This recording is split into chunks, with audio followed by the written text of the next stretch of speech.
복음주의 조직신학 중권, 인간론과 기독론인데 7주의 인간론, 8주의 죄론 이렇게 해서 1학기가 끝나게 되는데 우리 중권의 번역자는 신경수가 아니라 현재규로 그렇게 되어 있습니다. 자, 그래서 여기 5부에 보면 5부가 인간론인데 5부 인간론은 총 5장으로 구성되어 있고 서론, 그리고 인간의 기원, 그다음에 하나님의 형상, 그다음에 인간의 구성, 구조, 2분설이냐 3분설이냐 1원론이냐 하는 것, 그다음에 인간성의 보편적인 성격. 그래서 여기 인간론에서는 이렇게 죄를 다루지 않습니다. 그래서 제6부에서 죄를 이렇게 다루는 죄도 5개의 장으로 다루고 있습니다. 자, 그러면 인간론 서론. 네. 그래서 인간론에서 이제 닥트린 오브 휴먼 이렇게 되는 거죠.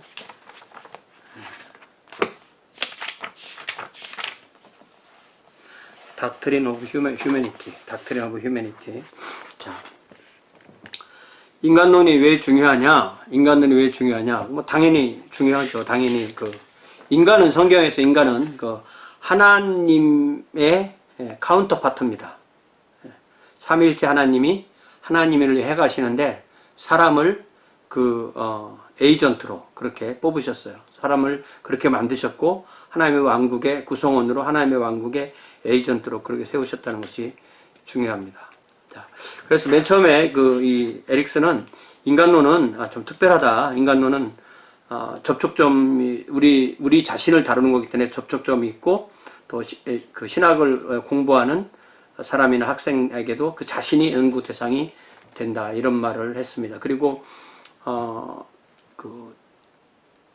하나님에 대한 직접적인 관심이 없는 사람도 인간에 관한 관심이 있기 때문에 인간론은 좀 더 쉽게 나아갈 수 있고, 그러면서 이제 폴티가 말한 이 상관의 방법, 코릴레이션십, 이건 코릴레이션이라는 것은 이게 무슨 말이냐면은 선포적 신학은 하나님의 말씀이 이러니까 너희들은 무조건 들어야 된다. 여기서 선포적 신학, 캐리그마의 신학이라면 이 상관의 신학, 코릴레이션이라는 것은 인간이 묻고 하나님이 대답하는, 인간이 자신의 문제를 고백하면 하나님이 성경을 통해서 말씀해 주시는. 그러니까 설교자나 신학자는 이 하나님의 말씀을 연구해서 인간의 그 질문에 대답을 해줘야 되는 그런 신학이라는 거죠. 그러니까 신학이라는 것이 그냥 인간이 듣든 안 듣든 그냥 무조건 전하면 된다 이런 게 아니고 인간의 그 질문에 답을 주는 형식으로 가는 것이 바로 이 신학인데, 그런 면에서 이 인간론이 그런 신학을 하기에 좋은 그런 그 분야다. 신학 안에서 특별히 그런 분야다라는 것을 얘기하고 있습니다. 그래서 이 에릭슨은 여러 가지 학문 분야에서나 여러 가지에서 보통 세상에서 우리가 말하는 방식의 세상에서 인간을 어떻게 보느냐 해서 그 몇 가지 예를 들어주고 있습니다. 예를 들자면 인간을 그냥 노동력으로만 보는 사람들은 인간을 어떤 기계처럼 또 그렇게 이해할 수가 있다는 거죠. 심지어 교회도 인간을 그렇게 하나의 노동력이나 아니면 돈으로 볼 수도 있다 이런 얘기를 했고요. 또 하나는 이제 두 번째로는 동물, 인간을 하나의 동물로 볼 때는 그저 그냥 어떤 이 반응에 그 조건에 반응하는 그런 것으로만 볼 수도 있다. 그래서 그렇게 사람을 이해할 수도 있다.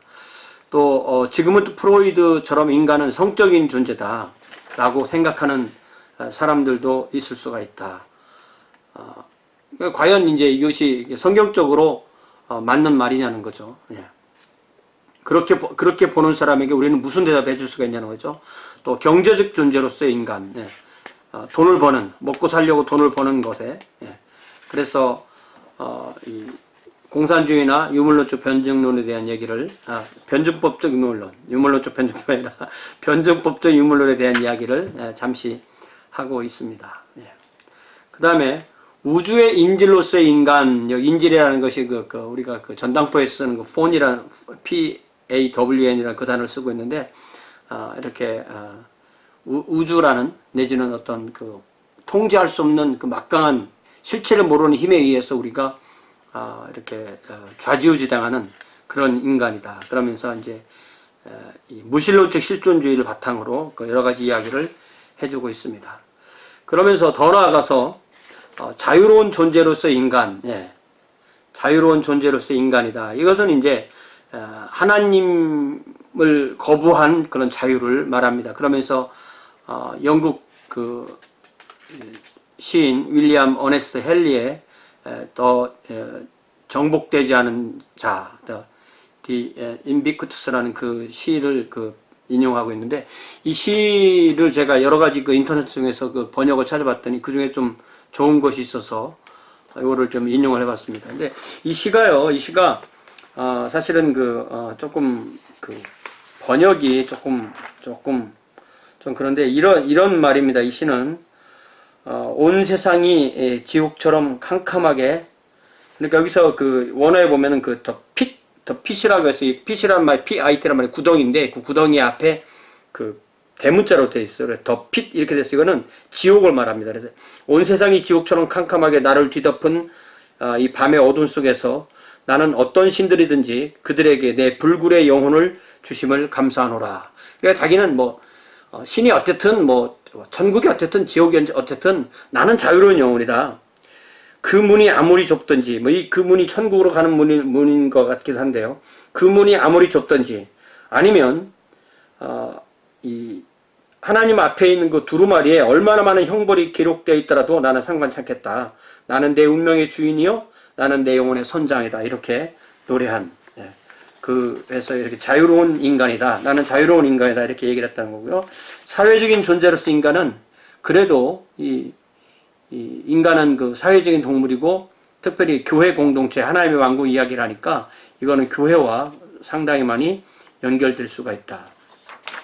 그러면 결국 기독교에서 인간 간의 핵심은 뭐냐? 기독교에서 인간 간의 핵심은 바로 여기 35페이지 중간에 나오는 인간은 또한 영원한 차원을 가진다. 그는 시간 안에서 시작된 유한한 존재다. 그러니까 시작이 있는 유한한 존재이지만 영원한 존재다라는 거죠. 그러나 그는 영원한 하나님에 의하여 창조되었으며 영원한 미래를 가진다. 그런 이야기를 하고 있습니다. 그래서 여기 그 21장의 마지막 부분은 자연스럽게 22장의 인간의 기원과 연관이 되기 시작합니다. 자, 그래서 22장에서는 인간의 기원 이런 말을 쓰고 있는데, 여기서 처음으로 에릭슨은 처음에 무슨 얘기를 하냐면, 이 기원이라는 말이 시작이라는 말과는 분명 의미가 다르다. 시작은 그냥 비기닝이라는 거죠. 오리진, 그러니까 오리진은 기원이고 비기닝은 시작인데, 이 비기닝은 훨씬 더 그냥 자연스럽게 생긴 것처럼 어떤 진화론적인 그런 관점인 것처럼 보이지만, 이 오리진이라고 말할 때는 훨씬 더 왜 존재하느냐라는 것을, 존재의 목적, 존재의 이유를 얘기한다는 거죠. 그래서 거의 38페이지에 보면은 두 번째 문이란 신학은 단순하게 요게 좀 번역이 좀 약간 이런 의미가 아닌데요. Theology not ask merely 어떻게 not ask theology does not, 그죠? Theology does not ask merely how human came to be on the face of the earth, but why or what purpose lies behind their presence here. 이렇게 되어 있죠. 그러니까 뭐냐면 이게 어떤 과학은 how를 물어보지만 종교는 why와 what을 물어본다는 거예요. why. 그러니까 how, 어떻게를 자꾸 물어보는 건 과학의 길로 가는 거고, why를 자꾸 물어보는 것은 이 종교나 철학이나 윤리의 분야다라는 것을 강조하고 있습니다. 자, 그러면 이제 구체적으로 이제 성경에 들어가서 성경이 말하는 이 사람의 이야기할 때 맨 처음에 아담과 하와 이야기를 하고 있는 거죠. 자, 우리가 이 이 에릭슨의 신학에서 에릭슨이 처음에 그 계시론을 말할 때 그 일반 계시와 특별 계시를 말해서 일반 계시가 신학에 들어올 수도 있다 이런 얘기를 많이 했는데요. 사실은 일반 계시는 신학에 들어온다기보다는 일반 계시에서 어떤 문제점을 깨닫고 어떤 접촉점을 발견하고 그런 쪽으로 연결되는 게 많습니다. 그렇기 때문에 일반 계시는 우리가 무척 주의해서 사용해야 되고 또 특별히 어떤 어떤 출발점을 보여준다라는 것이 중요하다고 그렇게 이해를 할 수가 있습니다. 자, 우선 아담과 하와 이야기를 하면서 맨 처음에 이야기하는 것은 이 신정통주의에서 칼바르트하고 에밀 브루너가 있으면 칼바르트는 이 아담의 역사상에 대해서 대충 얼버무리는 그런 태도를 취했지만 에밀 브루너는 아담과 하와는 실제적으로 반드시 역사적인 존재라고 이해해서는 안 된다. 역사적인 존재라고 하면은 그때 그 사람이지만 이거를 비유적인 존재라면은 이 아담과 하와 이야기는 모든 사람이 이야기해야 된다. 이렇게 이야기를 하고 있습니다. 이렇게 얘기하는 것이 상당히 솔깃하게 들릴 수는 있지만 저는 그렇게 믿지 않습니다. 물론 이 에릭슨도 분명히 아담과 하와를 역사적인 존재로 그렇게 믿지 않으면 성경의 앞뒤가 맞지 않는다. 특별히 41페이지에 나오듯이 로마서 5장과 고린도전서 15장에서 이 아담과 하와는 그러니까 이 아담은 어떤 면에서 예수 그리스도의 그 모형이 되는 거죠. 아담이 첫째 아담, 예수 그리스도가 마지막 아담 이렇게 되기 때문에 아담을 그냥 어떤 이 상징적인 존재로만 이해할 수는 절대 없다. 요 이야기를 해주고 있습니다. 그거는 아주 굉장히 중요한 이야기입니다. 자, 그 다음에 인간의 시작에 대한 여러 견해들이라는 곳에서 이 진화론과 창조론을 얘기하는데 단지 진화론과 창조론을 이야기하는 것이 아니라 진화론과 창조론 사이에 있는 여러 가지 변형들을 이야기를 하고 있습니다. 그래서 가장 대표적으로 이 스펙트럼에서 진화론 쪽으로 가장 가장 순수한 진화론으로 자연적 진화론이라는 이야기를 먼저 하고 있죠. 자연적 진화론은 그냥 많은 원자들이 어떤 계속 뭔가 운동을 하다가 이게 참 이런 에너지가 어디서 왔느냐 참 애매한 거죠. 그 다음에 시간이 많이 흐르다 보니까 어느 순간에 어떻게 우연히 결합돼서 하나의 이 생명이 생기게 되고 그 생명이 진화해서 오늘날 상태까지 왔다. 그리고 그 위에는 계속 어떤 진화의 기본 원리인 적자 생존이니 자연 도태니 이런 또 돌연변이니 이런 것이 있어 와서 맨 마지막에 인간이 탄생한 것이다. 라고 그렇게 이야기를 합니다. 그러니까 사실은 창조론을 믿지 않으면 어떤 형태로든 이 진화론적의 형태를 따라가게 돼 있어요. 그리고 이 진화론의 가장 반대편 극단 쪽에는 명령적 창조론이라고 하는 이 창조론이 있다.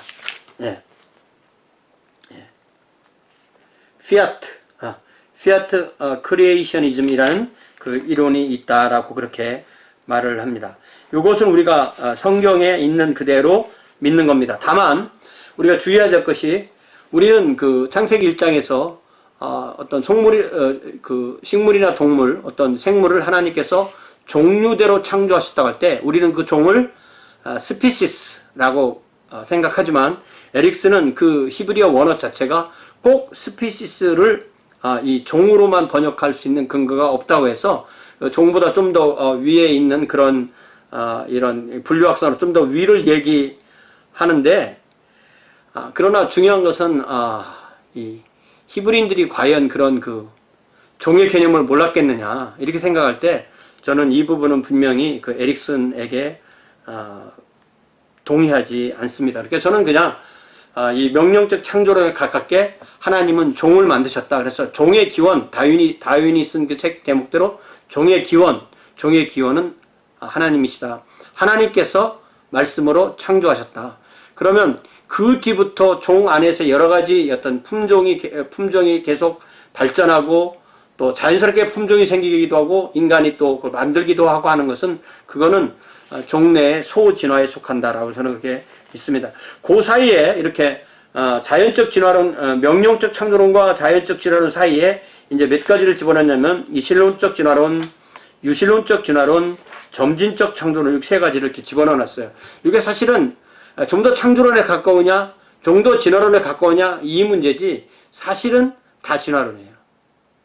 말만 점진적 창조론이라고 했지만 진화론입니다. 분명히 이건 얘기를 우리가 해줘야 돼요.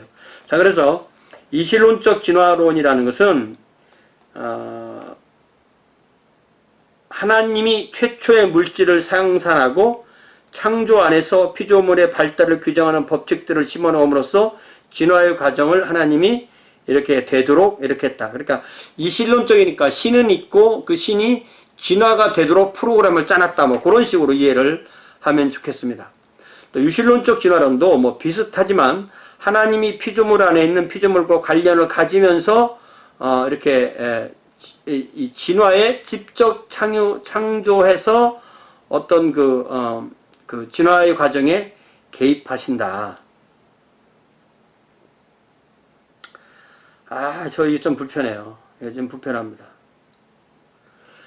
점진적 창조론은 뭐 아까 말했던 대로 하나님이 종을 지으신 것이 아니라 어떤 뭐 종보다 훨씬 더 큰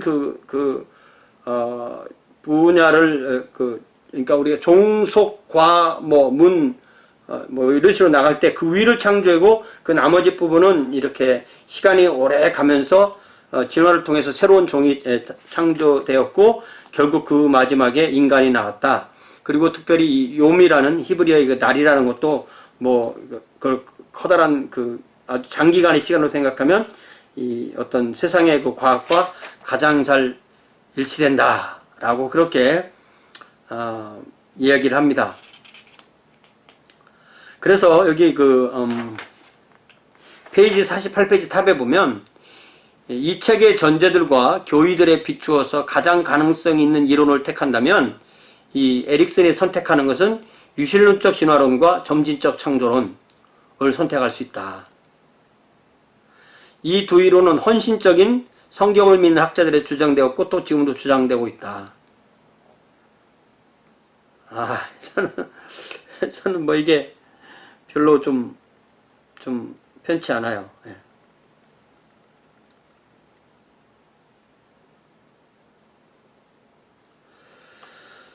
자, 그러면서도 나름대로 또 비판을 하고 있고요. 또다시 뭐라고 결론을 내리냐면 여기 49페이지 탑에 보면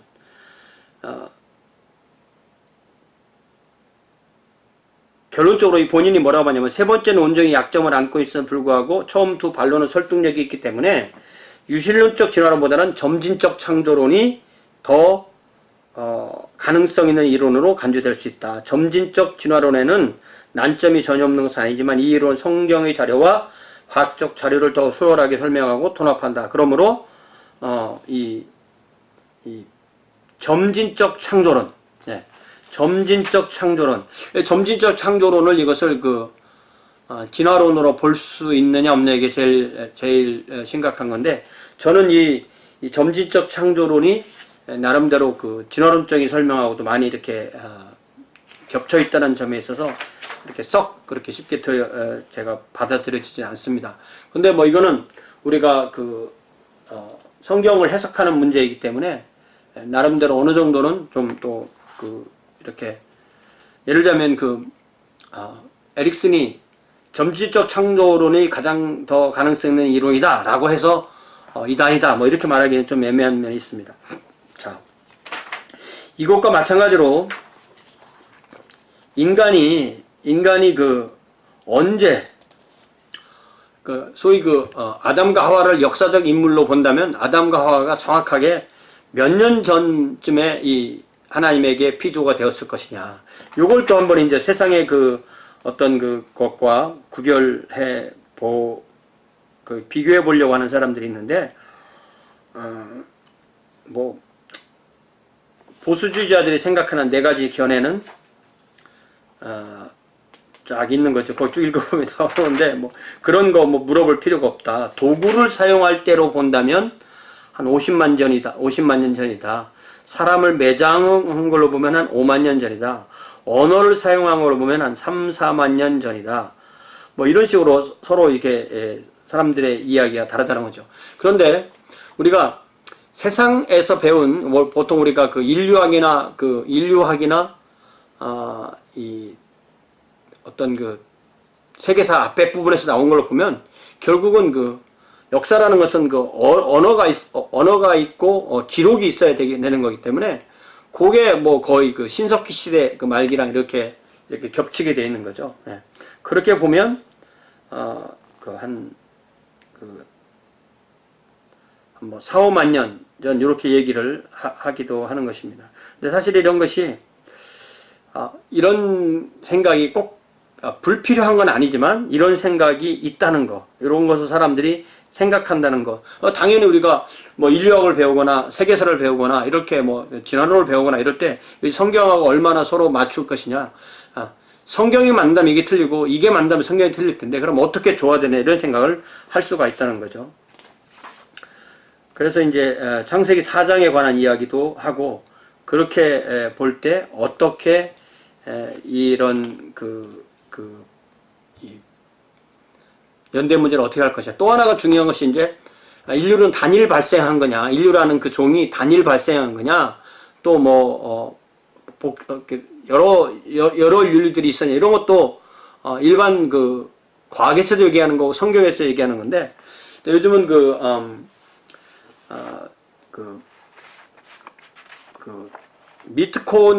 마이토콘드리아 이브 또 Y 염색체 아담 이런 말도 하는데 그런 것이 뭐 이제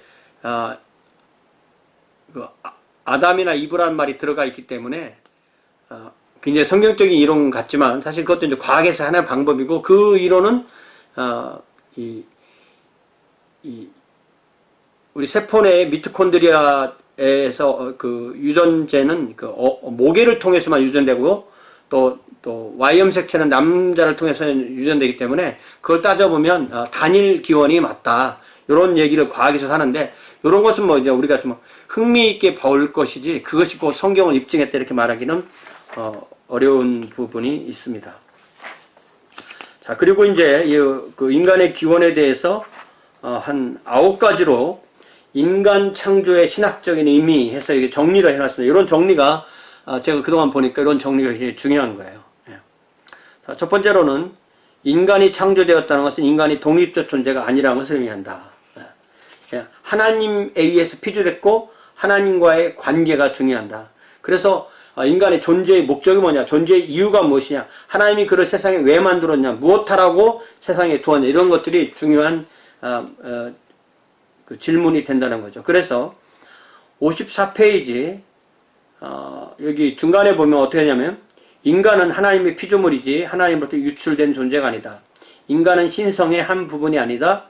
인간은 유한성의 한계를 가지고 있다. 계속 이 유출의 문제를 얘기하고 있는 이유가 이 그리스 신화에서도 유출, 또 힌두교에서도 이 피조물과 어떤 절대적 존재를 구별하지 않는 것. 그래서 인간이 창조주의 한 부분이라는 거. 나중에 이제 그 신플라톤주의나 또 나중에 기독교의 또 신비주의에서 그런 얘기를 가끔하게 되는데 그런 것은 절대로 아니다. 하나님께서 하나님의 그 형상으로 하나님의 닮음이 있게 만들었지 그것이 싫다고 해서 하나님의 어떤 신성의 한 부분이라고 말하기는 어렵다. 이런 얘기를 하고 있습니다. 자, 인간은 피조물의 일부다. 다시 말하면 인간은 다른 피조물과 함께 산다. 그러니까 여기에서는 생태학이나 환경이나 이런 문제를 같이 이야기를 할 수밖에 없다. 자, 그렇지만 인간은 피조물 가운데 독특한 존재이다. 피조물 가운데 독특한 존재이다. 다시 말하면 인간은 하나님을 예배하고 어떤 인간은 어떤 동물적인 욕구로만 사는 존재는 결코 아니다라는 걸 얘기하는 거죠. 그리고 그렇기 때문에 신앙과 관계없이 인간들 사이에서는 또 형제가 있다. 보편적 형제, 코스모폴리타니즘, 그런 게 있다는 거죠. 자, 인간은 우주에서 가장 인간은 위대하지만 그러나 인간 위에는 하나님이 계시다. 그래서 인간은 하나님을 사랑하는, 하나님 예배하고 하나님을 사랑하기 위해서 피조되었기 때문에 그것이 설 때 인간의 온전한 가치가 있다. 인간은 피조물이기 때문에 한계가 있다. 인간의 유한성은 어떤 나쁜 것이 아니고 인간의 유한성 때문에 인간이 인간이라는 것을 안다. 인간은 원래 하나님은 우리를 유한하게 지으셨지만 악하게 지은 것은 아니다. 죄를 지었지만 악하게 지은 것은 아니다. 그거죠. 자, 8번에 인간 자신의 유한성을 인정하는 터 위에서만 적절한 삶의 조정이 이루어진다. 우리는 피조물이기 때문에 자신의 약함을 알 때에 스스로 하나님 앞에 복종하고 하나님과 관계를 설정할 수가 있다. 계속 강조해서 얘기해 주죠. 59페이지 맨 밑에서도 우리는 하나님이 아니다. 우리는 하나님이 될 수 없다. 우리는 하나님이 될 필요가 없다. 하나님도 우리가 하나님 되기를 기대하지 않는다. 이 사실을 받아들일 때 우리가 만족과 행복이 오고 그렇지 않으면 실망과 좌절이 온다.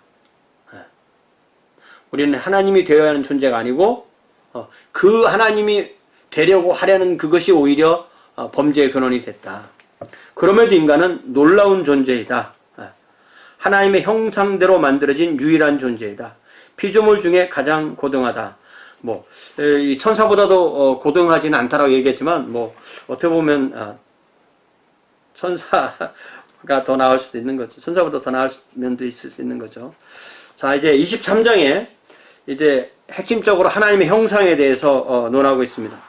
그러니까 인간을 가장 고귀하게 얘기할 때, 성경적인 관점에서 인간을 가장 고귀하게 얘기할 때 인간에게는 하나님의 형상이 있다. 하나님의 이미지가 있다. 하나님의 모양이 인간 안에 있다. 하나님의 형상대로 사람을 만든다. 이것이 성경이 말하는 인간의 최고의 가치라고 얘기할 수가 있는 거죠.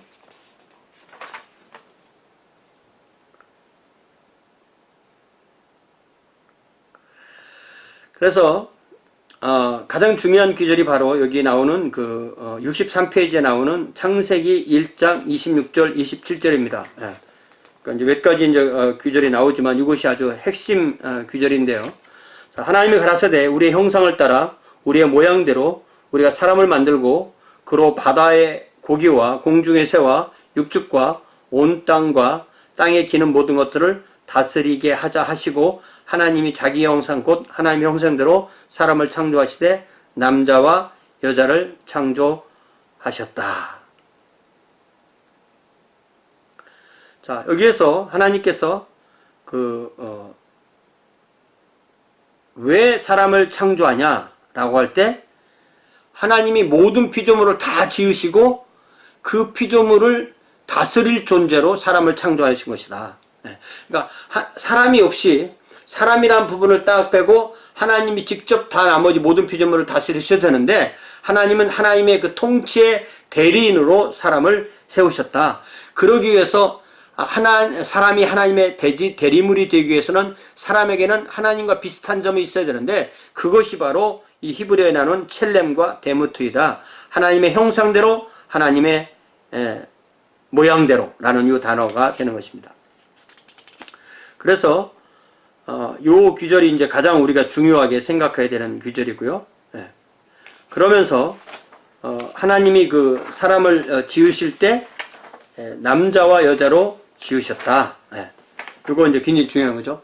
자, 뒤에 이제 바르트가 설명할 때도 이 얘기를 또 할 거지만은 하나님께서 우리라고 말씀하셨죠. 우리, 내가 아닙니다. 우리. 그럼 이미 하나님은 공동체로 존재한다는 거죠. 삼위일체 공동체 하나님께서 서로 성부, 성자, 성령으로 따로 계시지만 하나의 완벽한 공동체를 이루셨는데 우리의 형상대로 만든 것이 어떤 아담만도 아니고 하와만도 아니고 아담과 하와라는 그 남녀로 이루어져서 그들이 삼위일체 형상을 본받아서 완벽한 공동체를 이루게 하는 것. 그러니까 하나님의 모양과 하나님의 형상을 닮을 때는 하나님, 삼위 하나님 안에서의 그 완벽한 공동체라는 그 성격이 이 부부 사이에서의 완벽한 공동체라는 것으로 이어져야 되는, 그것이 연결되고 그것이 되어질 때 세상을 다스리는, 세상을 하나님의 뜻대로 다스리는 것이 그대로 될 수 있는, 그것과 관련이 되는 아주 핵심 규절이 바로 이거라고 할 수가 있습니다. 그리고 그 외에도 하나님의 형상이라는 규절이 더 몇 곳에 나옵니다. 자, 거기 그 63페이지 보면은 그 외경을 위경이라고 잘못 번역한 거 있죠? 네. 자, 그러면 이 하나님의 형상에 대해서 세 가지 견해가 있습니다. 하나님의 뜻의 형상이라는 것은 뭘 의미하냐? 네. 뭘 의미하냐? 네.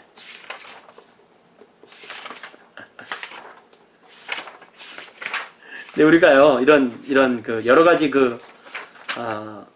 설이 나올 때, 이 설이요, 이렇게 생각해야 돼요. 설이 지금 ABC잖아요? ABC가 서로 다 동시에 존재할 수 있는 이론이냐? A가 맞으면 BC가 틀리고, B가 맞으면 AB가 틀리고, B가 맞으면 AC가 틀리고, 또, 마지막으로 C가 맞으면 AB가 틀리는, 서로 배타적인 거냐? 이런 걸 우리가 잘 봐야 돼요. 그래서 우리가 만약에 이것이, 동시에 그 존립이 가능하면, 다, 그 중에서 필요한 것들을 다 취할 수가 있겠죠. 실제적 형상관, 내지는 본질적 형상관, 본체적 형상관, 이런 것은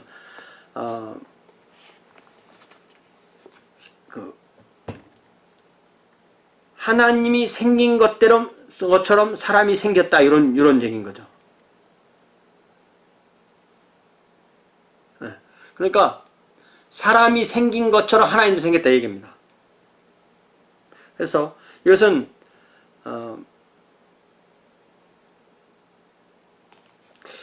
이게 과연 그럴까? 과연 그럴까를 생각할 수 있는 거죠. 더 나아가서 이제 이 우리의 모양,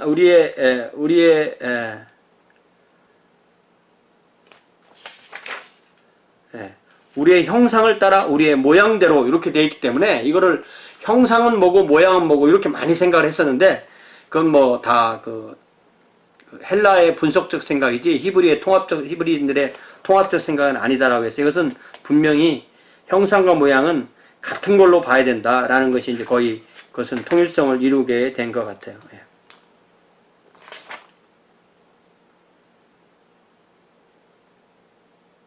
어쨌든 여기 실제적 형상관이 인간이 이렇게 생겼기 때문에 하나님의 겉모습도 그렇게 생겼다는 것을 주장한다면 이거는 좀 말이 맞지 않는 것이고, 오히려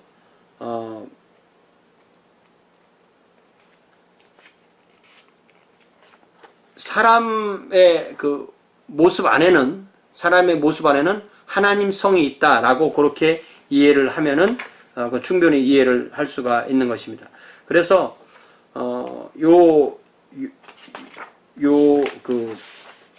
실제적 형상관, 그리고 관계적 견해, 그 다음에 기능적 견해에서 겹치는 것이 있나, 아니면 이것이 같이 병립이 가능한 건지를 여러분들이 잘 읽어보고 판단해 보시기 바랍니다. 두 번째, 인간의 형상이 하나님의 형상이 인간의 본성 안에 내져 있다는 것으로 보지 않고, 이 관계적 견해는 하나님의 형상을 관계의 경험이다. 좀 지니어스한 거죠, 이분 생각이. 에밀 브루너도 그런 생각을 했다는 것입니다.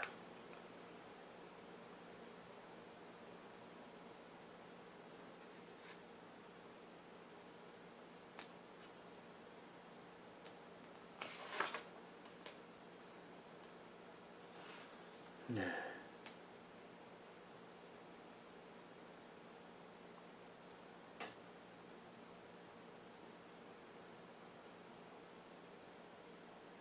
굉장히 멋있는 말인 것 같긴 한데, 과연 그럴까? 과연 그럴까라는 생각이 들죠. 네. 그래서 여기 굉장히 아까도 제가 얘기를 했지만, 좀 재밌는 표현이, 이 칼바르트가 교회학에서 설명한 부분입니다. 73페이지 보면, 이게 좀 번역이 조금 어렵게 된 부분이 많은데요. 그래도 우리가 여기 핵심을 번역 대조서 73페이지 번역 대조서를 통해서 우리가 좀 더 보긴 해야 되겠지만, 자, 보세요. 자, 73페이지 탑부터 보세요. 맨 위에부터 보면은, 신성 안에 모종의 관계가 있다는 증거가 창조의 결정을 보여주는 형식 그 차에서 발견된다. 우리가 인간을 만들자. 우리가 인간을 만들자. 라고 할 때, 이 하나님의 형상은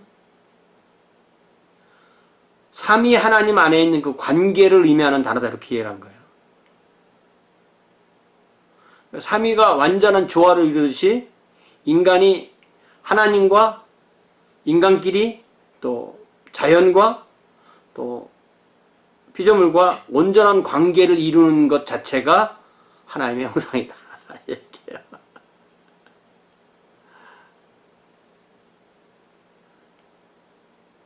자, 계속 읽어볼까요? 바르트는 바로 하나님의 존재 안에 관계의 상대방이 있다고 주장한다. 그러므로 하나님은 진정한 그러나 조화로운 자기 만남과 자기 발견을 경험한다. 인간은 두 차원에서 하나님의 본성이 아닌, 이게 조금 번역이 좀 이상한데요.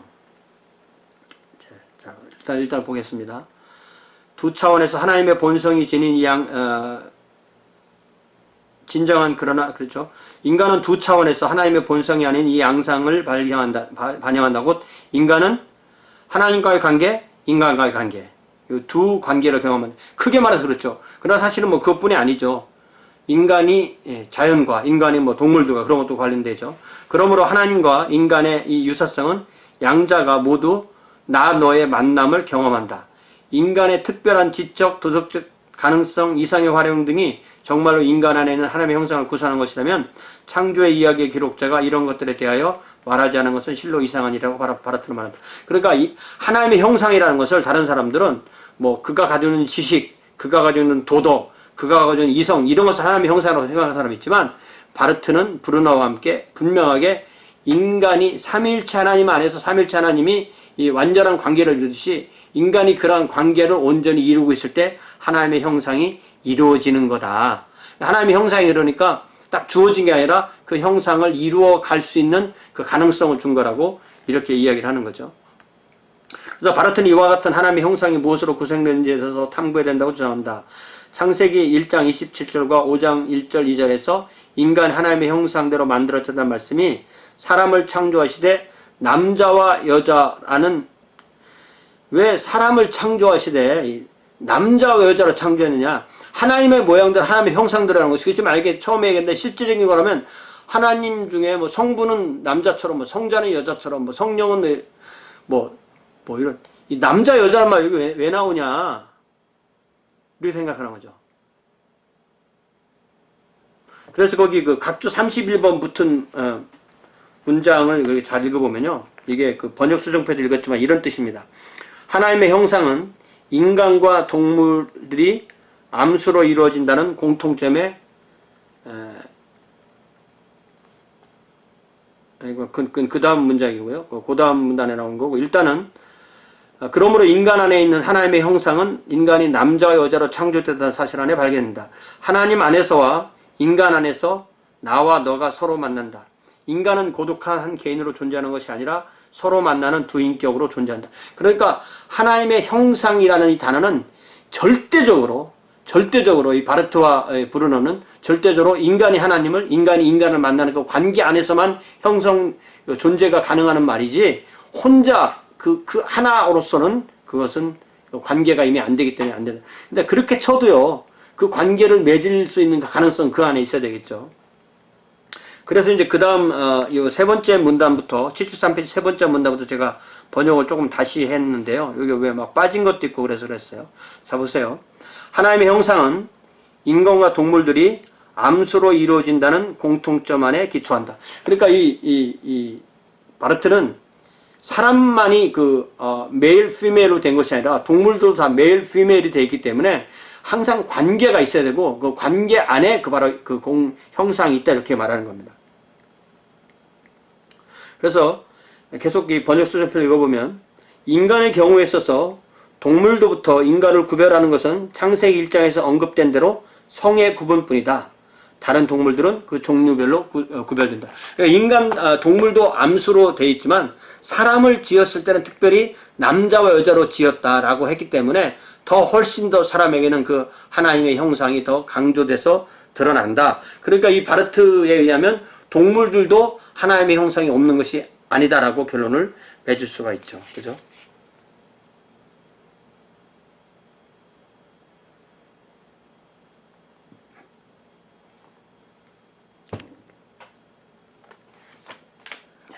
이제 그 다음에 이제 예수 그리스도의 관계, 이웃과의 관계 그런 걸 좀 얘기를 합니다.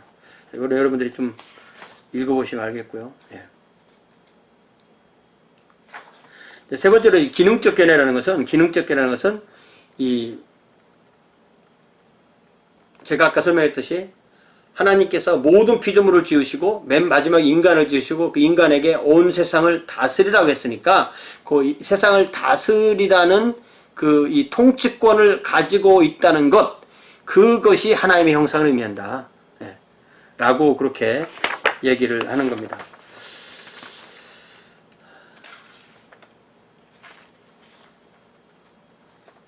그래서 거기 지그문드 모빈켈의 그 시편 8편에 나오는 요 이야기도요, 번역이 조금 이상해서 제가 번역을 다시 좀 써놨는데요. 여기 보면은, 이게 무슨 말이냐면은, 지그문트 모빈켈은 시편 8편에서 인간의 하나님을 닮은 신성함, 네. 이게, God likeness라는 것은 거룩함보다는 신성함에 가까운 거죠. 하나님을 닮은 것.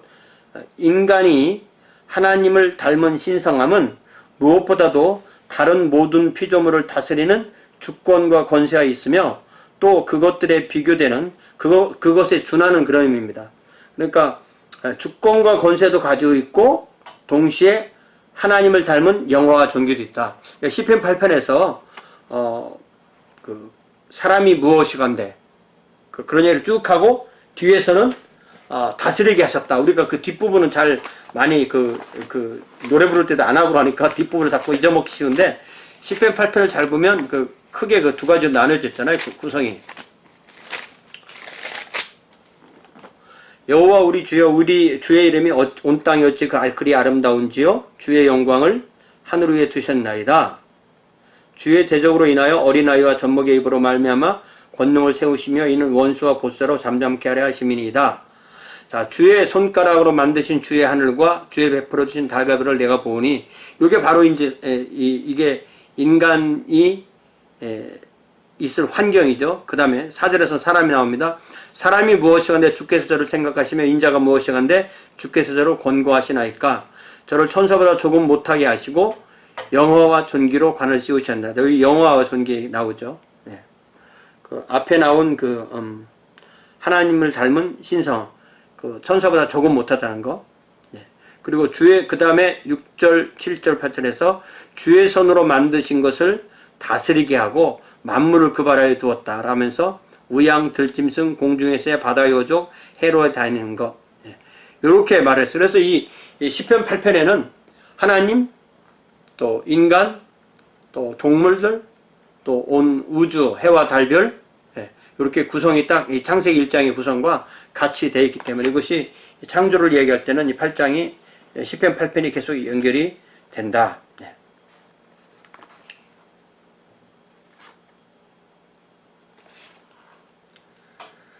그리고 나서 이제 이 레오나르도 버댕이라는 사람이 쓴 하나님보다 조금 못한 존재. 천사들보다 약간 못한 존재가 원어로 보면 엘로힘으로 되어 있거든요. 그래서 사실 하나님보다 조금 못한 존재라는 말이 더 시편 8편의 의미와는 같다라고 그렇게 보는 거죠. 그러면서 레너드 버댕이 인용한 인용이 거기 78페이지 탑에 나오는데 여기도 번역이 좀 잘못됐어요. 번역이 좀 어려워서 많이 상의하고 그렇게 했는데 요런 의미인 것 같아요. 이 번역이. 그러니까 78페이지 탑에 보면은 그 인용문입니다. 그 각주 55번. 다시 한번, 여기 여러분이 그 번역 수정표를 보세요. 다시 한번, 통치권 소유, 도미니언 해빙, 통치권 소유의 개념이 핵심으로 나타난다. 인간은 통치권 소유를 위한 존재물, 통치권을 받기 위해서 만들어진 피조물이고, 그런 말이죠. 인간은 통치권 소유를 위한 피조물이고, 바로 그런 존재로서 인간이 그를 지으신 분의 형상이다. 사람은 바로 하나님의 형상대로 지으셨으니까, 하나님의 형상대로 지은 사람이다. 그것은 결국은 세상을 통치할 때 하나님의 형상이 드러나는 거다. 인간이 가지고 있는 세상의 통치권이 바로 하나님의 형상이다, 이렇게 말하는 겁니다. 그래서 이것이 바로 이 기원에 관한 책 창세기 창조 기사의 취지이다. 이것이 이 기사의 저자가 드러내고자 하는 핵심이다. 그래 우리 그 번역에서는 이것이 창세기 창조 기사가 안고 있는 난점이다. 벌든이라는 이 영어 단어 뭐 아주 많이 쓰는 단어잖아요. 부담스럽다는 쓰는 이거.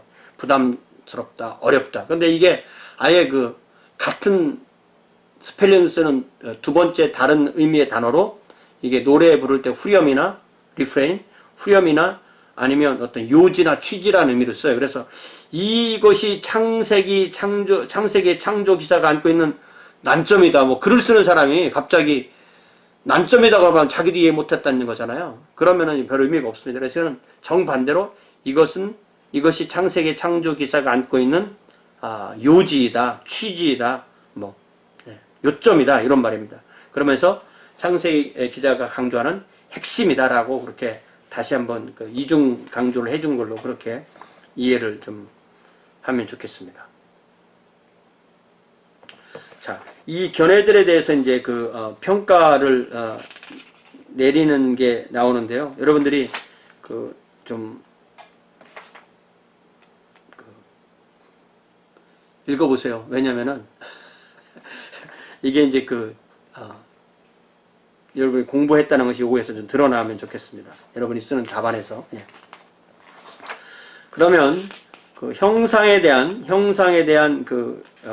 기본적인 교리들이 뭐가 있냐, 교리의 함의들이 뭐가 있냐 라고 하면서 여러 가지 그 결론은 또 뭐고 또 함의는 뭐고 이렇게 했지만 여러 가지로 좀 복잡하고 자세하게 좀 써놨는데 그 몇 가지를 읽겠습니다. 첫 번째 81페이지에 형상의 본질에 관한 몇 가지 결론. 첫 번째, 하나님의 형상은 인류에 보편적으로 있다. 누구에게 있는 거다. 그러니까 여기서 어떤 하나님 안에서의 어떤 평등, 모든 사람을 똑같이 보는 인권, 이런 게 나오겠죠. 죄의 결과로서, 특히 타락의 결과로서 하나님의 형상이 상실된 건 아니다. 하나님의 형상이 얼마나 있냐, 얼마나 상실됐느냐, 얼마나 있냐에 따라서 견해가 다 다르죠. 나중에 타락을 얘기할 때 얘기를 하게 됩니다. 또 어떤 사람이 그렇다고 해서 더 많이 갖고 있는 것 같지도 않다. 또 형상은 뭐 있다가 없어지다 그런 건 아니다.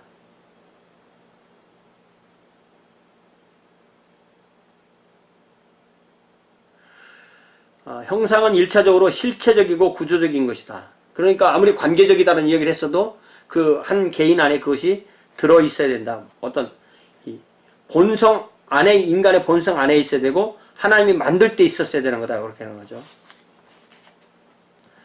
형상이 있어야만 인간을 하나님이 만든 그 목적을 이루는 거다. 인간이 인간인 이유는 그 안에 하나님의 형상이 있기 때문이고 그것이 있어야만 하나님이 그를 사람으로 지으신 목적을 이룰 수 있는 그 기능을 행할 수 있다. 그런 얘기죠.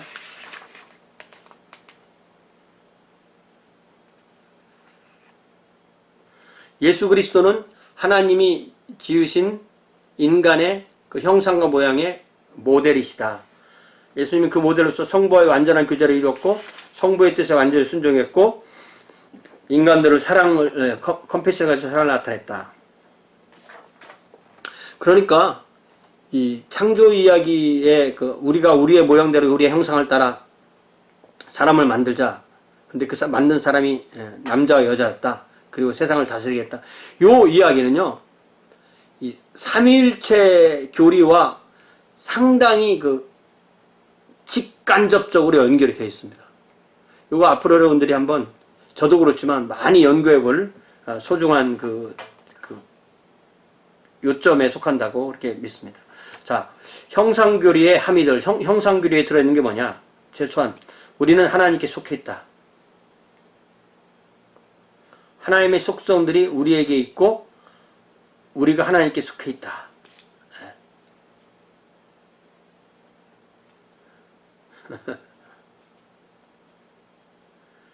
자, 마치 고대 로마 제국 동전에 가이사가 형상이 박혀 있듯이 우리 안에는 하나님의 형상이 박혀 있다. 이렇게 비유를 한 거죠. 우리는 하나님의 형상의 완전한 계신 예수를 본받아서 우리를 형성해 나가야 된다. 그러니까 우리에게는 기본적인 하나님의 형상이 있고 누구나 똑같은 기본적인 형상이 있고 그 사람이 예수님을 믿으면서 예수님을 닮아가는 것이 우리의 형상에게 준 중요한 핵심 이론이다 이거죠. 핵심이라는 거죠. 자, 세 번째로 우리는 하나님과 적절한 관계를 맺을 때만 완전한 인간성을 경험한다. 그러니까 형상에는 이 관계론적인 면도 분명히 있다 이거죠. 그 다음에 배우고 일하는 것은 좋은 것이다. 지배의 실행은 하나님의 형상의 결과다. 예.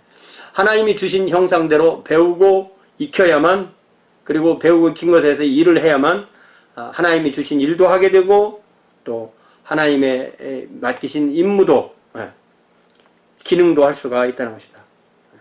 그렇기 때문에 만물을 다스리라 하고 그 다음에 선악과를 하고 가서 밭에서 일을 했는데, 그렇기 때문에 노동은 선악과보다 이전에 있는 거다. 이렇게 노동은 죄의 결과가 아니다. 이거 분명히 얘기죠.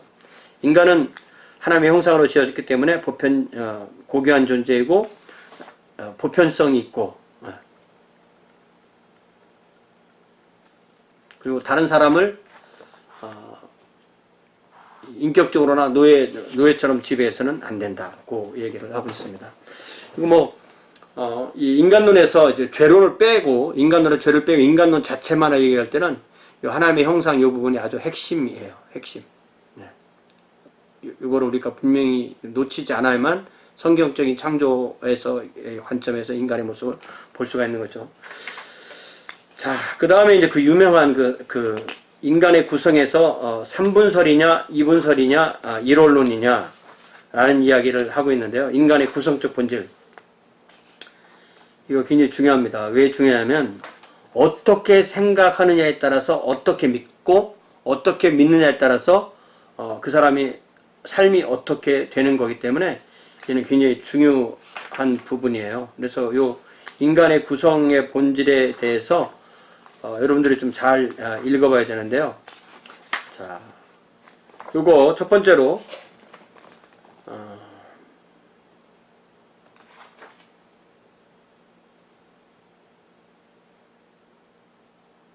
가장 우리가 저만 해도 처음 예수님 믿을 때는 분명히 이 3분설을 배웠어요. 3분설. 그래서 3분설은 육체. 그래서 육체를 가지고 있다는 것은 사람이나 식물이나 동물이나 다 똑같다는 거죠. 육체. 그 다음에 혼, 이성, 감성, 정신 이런 거. 식물이 혼이 있는지 모르지만 동물은 좀 약하게 있는 것 같다. 그래서 혼은 특별히 육체는 세상과 관계하고 혼은 자신을 이루어가는 자신의 정체감이고, 영은 인간만 영이 있다. 인간만 영이 있다. 동물도 영은 없다. 이게 3분설입니다. 가장 대표적인 성경 구절이 바로 데살로니가 전서 5장 23절이죠. 온 영과 혼과 몸이. 또 히브리서 4장 12절에서 혼과 영과 관절과 골수, 관절, 골수, 피, 근육, 힘줄, 피부, 다 이런 것을 육체로 본다 할 때 3분설이 아니냐. 이렇게 이해를 합니다. 그래서 이것을 특별히 발전시킨 사람들이 이 그리스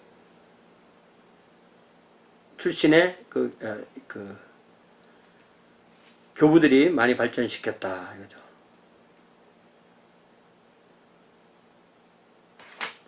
두 번째는 그 이분설입니다. 기독교 사상사 전반에 거쳐서 가장 폭넓은 지지를 받아온 견해가 바로 이분설이다. 하나는 물질적 요소, 하나는 비물질적 요소.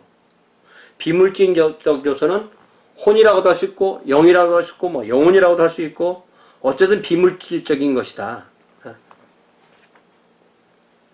그래서 이제 구약 성경에서 흙으로 사람을 만드시고 그 코에 생기를 불어넣어서 사람이 생명이 됐다, 살아있는 존재가 됐다 했을 때 그 흙으로부터 물질적 부분, 하나님의 성령의 그 생기로 온 그 하나님의 그 숨으로 하나님의 성령으로 온 그 하나님의 호흡, 그것이 인간의 비물질적인 것의 그 근원이다. 이렇게 생각하는 것. 또 예수님도 마음을 다하고 힘을 다하고 뜻을 다하고 할 때 여기에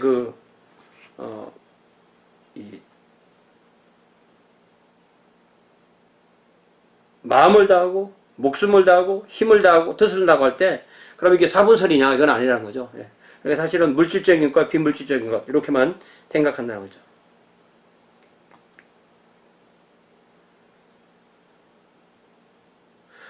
그러니까 그 성경에 보면은 그 전도서 12장 7절이죠. 전도서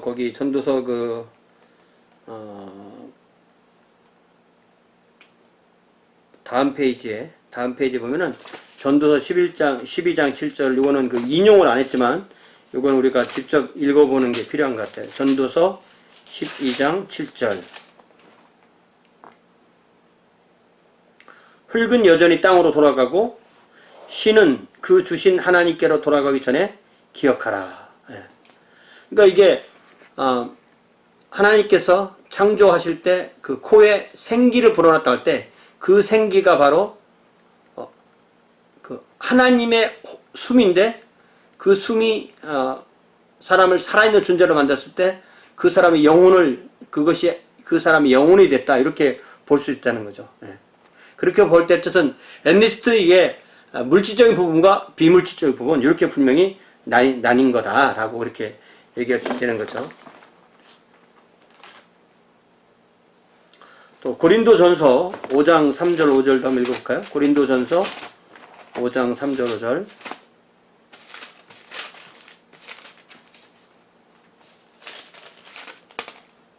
여기서 이제 아버지의 후처를 취한 사람 이야기를 하면서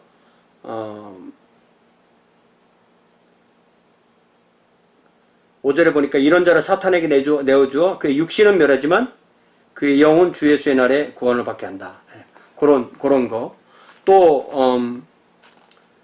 마태복음 16장 26절에서 사람이 만일 온천을 얻고도 제 목숨을 잃으면 무엇이 유익하리요. 여기 90페이지 중간에 나왔는데 이것도 분명히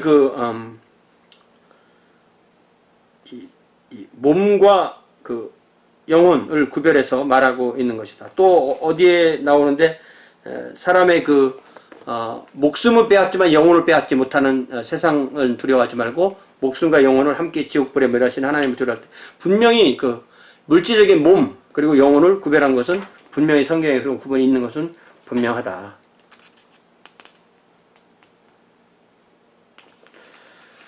그래서 이제 지난번에 하나님의 창조 얘기할 때도 히브리인들에게는 네페시하야 어떤 살아있는 존재로서 전체적으로 하나로 보았다고 강조했기 때문에 이런 이 밀질적 부분, 비물질적 부분을 나누는 것은 히브리적인 사고가 아니라 헬라적 사고이기 때문에 이건 성경적이지 않다고 얘기를 하는 사람도 있지만 히브리인들이 그것을 구별하지 못해서 말을 안 한 것이 아니라 단어를 하나 가지고 함께 쓴 그런 걸로 이해를 해야 된다고 그렇게 지난번에 설명한 거 기억나죠?